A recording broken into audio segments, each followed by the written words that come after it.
Assalamualaikum warahmatullahi wabarakatuh. Perkenalkan, saya Elsha dari kelas A, program studi pendidikan fisika angkatan 2024. Nah, kali ini saya akan menjelaskan mengenai fluida, yakni fluida statis dan fluida dinamis.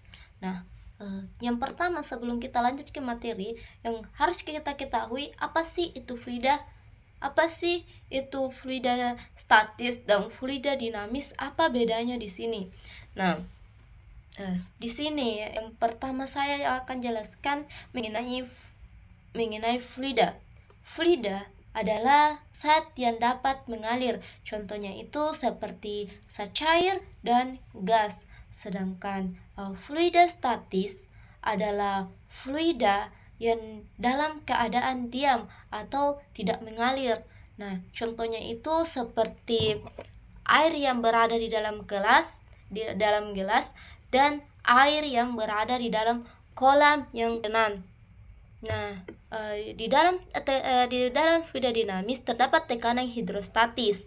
Tekanan hidrostatis adalah tekanan yang diakibatkan oleh berat fluida tersebut dengan rumus P sama dengan Rho kali G kali H, di mana P adalah tekanan hidrostatis dengan satuan Newton per meter kuadrat dan Rho merupakan massa jenis fluida dengan satuan kg per m pangkat 3, dan G merupakan percepatan gravitasi dengan satuan meter per sekon kuadrat, dan H ialah kedalaman dengan satuan m.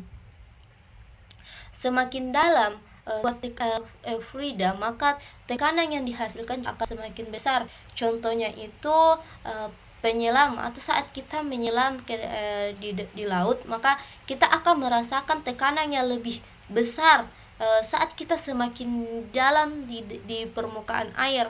Nah, di sini juga terdapat hukum Pascal atau hukum Pascal dengan bunyi tekanan yang diberikan pada fluida dalam ruang tertutup akan diteruskan sama besar ke segala arah dengan rumus F1 per A1 sama dengan F2 per A2.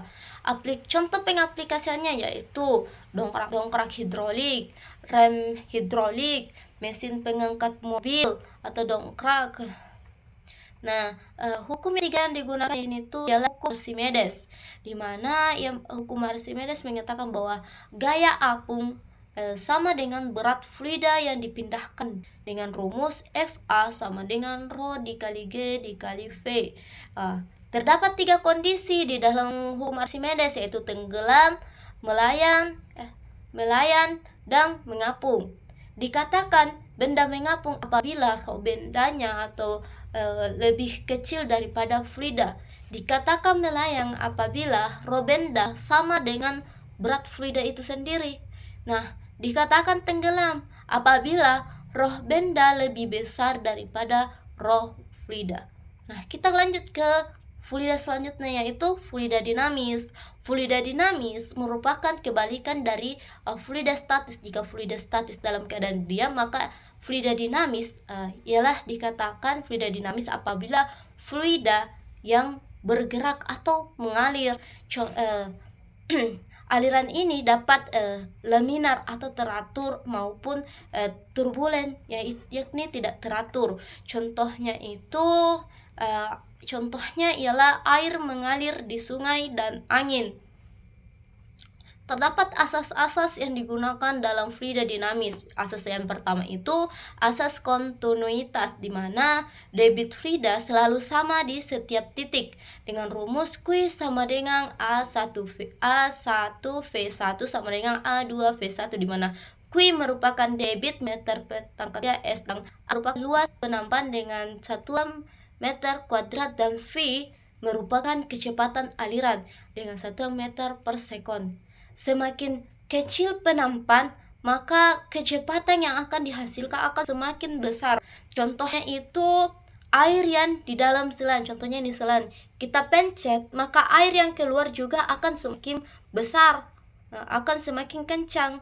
beda ketika tidak. Nah, yang kedua itu yaitu asas Bernoulli, di mana hubungan antara tekanan, kecepatan, dan ketinggian yang ada dalam fluida.